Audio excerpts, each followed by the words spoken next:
అంటే మీరే మొత్తం అప్పు చేసి వెళ్ళిపోయారు, అప్పు పుట్టట్లేదు అనేది కూడా ప్రధానంగా అంటే ప్రభుత్వాన్ని నడపలేకపోతున్నాం మేము, అప్పు పుట్టట్లేదు మాకు అని కూడా అంటున్నారు కదా. అందుకే చెప్పిన నేను ఈ ముఖ్యమంత్రిలో ఒక అపరిచితుడు ఉన్నాడు, ఉమ్, రాము రెమో.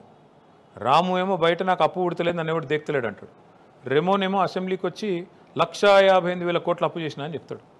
బయటనేమో రాము పోయి ఏం చెప్తాడు, మాకు అసలు మొత్తం పెట్టుబడుల మీద పెట్టుబడులు వస్తున్నాయి అంటాడు, రాష్ట్రం పరుగులు పెడుతుంది వృద్ధి రేట్లో అంటాడు.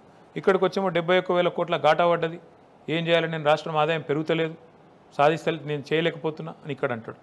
ఒక బయటికి పోయేమో 6 గ్యారంటీలు, రైతు బంధుకు, రుణమాఫీకి, వాటికి పైసలు లేవని చెప్తారు, బయట మొత్తం నాశనం చేసిండు కేసీఆర్ అంటారు. ఇక్కడికి వచ్చేమో 50,000 కోట్ల టెండర్లు పిలుస్తారు, ఫ్యూచర్ సిటీ, మూసి, ఇంకోటి. మరి 50,000 కోట్ల ఇడికెళ్ళి వస్తున్నాయి, ఆడ పైసలు లేకపోతే. అంటే రైతు బంధుకు పైసలు లేవు, రుణమాఫీకి పైసలు లేవు, తులం బంగారానికి పైసలు లేవు, స్కూటీ లేనికి పైసలు లేవు, మీకు నెలకు 2,500 ఆడపిల్లలకి ఇస్తేందుకు పైసలు లేవు, ఎవరికి పైసలు లేవు. కానీ దేనికి ఉంటాయి, లూటీకి మాత్రం పైసలు ఉంటాయి. ఎందుకంటే ఇళ్ళకి కూడా కమిషన్లు రావు. కానీ అదే పెద్ద పెద్ద కాంట్రాక్టర్లకు పైసలు ఇవ్వాలి, ఢిల్లీకి మూటలు పంపాలి, దీనికి మాత్రం పైసలు ఉన్నాయి. ప్రజలకు అర్థమైంది ఇదంతా. ప్రజాతోత్సవ సభ జరగబోతుంది. ఏంటి ఈ సభలో అంటే కేసీఆర్ గారు చాలా రోజుల తర్వాత బయటకు వచ్చి మాట్లాడబోతున్నారు. ఇప్పుడు అంటే ఏడాదిన్నర పాలనకు సంబంధించి ఖచ్చితంగా మాట్లాడబోతారు, కాంగ్రెస్ ప్రభుత్వ పాలన ఎలా ఉందనేది.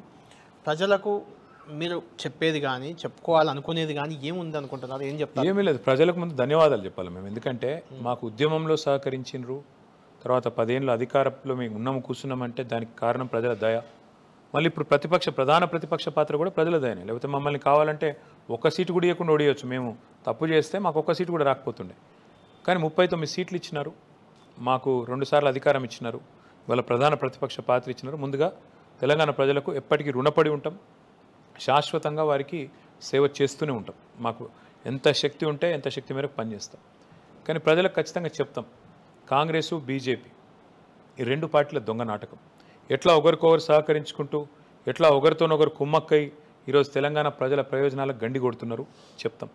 ఎట్లా ఢిల్లీ పార్టీల చేతిలో జుట్టు పెడితే 2 ఢిల్లీ పార్టీలు కూడా ఎట్లా తెలంగాణని ఇలా మోసం చేస్తున్నాయో చెప్తాం. అంటే కేటీఆర్ గారు ఉప ఎన్నికలు అన్నారు కాబట్టి, ఉప ఎన్నికలు వచ్చినా ఎప్పుడు టీఆర్ఎస్ ఉప ఎన్నికలను తెచ్చిన పార్టీ, అది ఉప ఎన్నికలను ఎదుర్కొన్న పార్టీ కాదు, మీరే తెచ్చేవాళ్ళు ఎప్పుడు గతంలో. ఇప్పుడు ఎందుకు అంటే ఎన్నికలు వచ్చినప్పుడు కొంచెం పోటీకి వెనుకడుగేస్తున్నట్లు, భయపడుతున్నట్లు. ఎందుకంటే కరీంనగర్ గ్రాడ్యుయేట్ ఎమ్మెల్సీ ప్రధానంగా అక్కడ మీకు అవకాశం ఉండేది, గతంలో వరుసగా గెలిచారు అక్కడ గ్రాడ్యుయేట్ ఎమ్మెల్సీలంతా.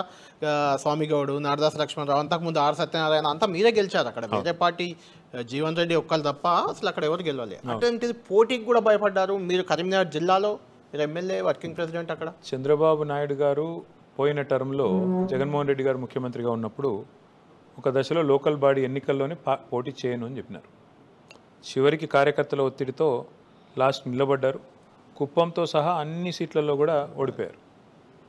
ఏమైందైతే 3 ఏళ్ల తర్వాత అఖండమైన మెజారిటీతో ఇలా అధికారంలోకి వచ్చినారు. మొన్న జరిగిన కరీంనగర్ గ్రాడ్యుయేట్ ఎమ్మెల్సీ ఎన్నిక ఏమన్నా రాష్ట్ర రాజకీయాల్ని ప్రభావితం చేసే ఎన్నికనా? ఆ ఎన్నికతో నేను ప్రభుత్వాలు కింద మీద అయ్యేది ఉందా? మేమేమనుకున్నామంటే 42 నియోజకవర్గాల్లో మేము ఎన్రోల్మెంట్ కూడా సీరియస్గా చేయలేదు. అట్లాంటప్పుడు ఎందుకు నిలబడాలి, ఎందుకు ఈ ప్రయాస, దాంతో వచ్చేదేంది పోయేదేంది? కాబట్టి అవసరం లేదని అనుకున్నాం, పోటీ చేయలేదు. రేపు బెటమని స్థానిక సంస్థల ఎన్నికలు ముఖ్యమంత్రి గారు భయపడుతున్నారు కదా. లోకల్ బాడీస్లో సీరియస్గానే కాంటాక్ట్ చేయబోతుందా బీఆర్ఎస్? లైట్గా తీసుకుంటాం, చాలా సీరియస్గా కొట్లాడతాం. ఎందుకు లైట్గా తీసుకుంటాం? నేనేమంటే అల్టిమేట్గా బ్రదర్, మేము వరంగల్ గ్రాడ్యుయేట్ ఎమ్మెల్సీ ఎన్నికల్లో పోటీ చేసినాం, స్వల్ప తేడాతో ఓటంపాలైంది. కరీంనగర్లో మాకు ఎన్రోల్మెంట్ కూడా మేము సీరియస్గా తీసుకోలేదు. ఆ టైంలో ఏదో డిస్టర్బెన్స్ ఉండే, తీసుకోలేదు. అక్కడ నా ఓటు కూడా నేను రాయించుకోలేదు. అట్లాంటప్పుడు మేము ఎన్రోల్మెంటే సీరియస్గా తీసుకున్నప్పుడు ఎలక్షన్ ఎందుకంటే ఇది భిన్నమైన ఎలక్షన్. మిగతా జనరల్ ఎలక్షన్ ఏమో అందరు ఓటర్లు ఉంటారు, ఇన్నట్లా కాదు, ఎన్రోల్ చేసిన వాళ్ళే ఓటర్లు. మేము ఎన్రోల్మెంటే సీరియస్గా తీసుకోలేదు కదా, ఎందుకు చేయాలా? ఆయన ఈ ఎన్నికతో అయ్యేదేముంది పోయేదేముంది? ఒక ఎమ్మెల్సీ గెలిస్తే ఓడితే మాకు వచ్చిన నష్టము లేదు, అర్జెంటుగా ఆడ ప్రభుత్వం కింద పడిపోయేది లేదు. కాబట్టి వదిలేద్దాం అనుకుని వదిలేసి.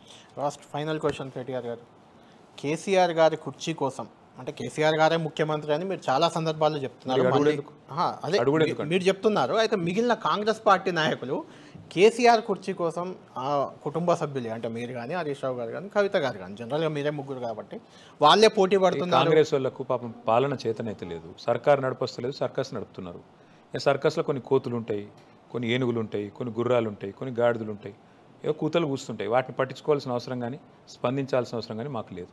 మా నాయకుడు కేసీఆర్ గారే, మా కేసీఆర్ గారు మళ్ళీ తిరిగి ముఖ్యమంత్రి కావాలన్నదే మా అందరి కోరిక. కాకపోతే మీరు ప్రాబ్లం ఏంటంటే మీడియాతోని మీకు మా కుటుంబంలో ఉండే ముగ్గురు ఇద్దరు కనబడతారు తప్ప వేరే నాయకులు కనబడరు.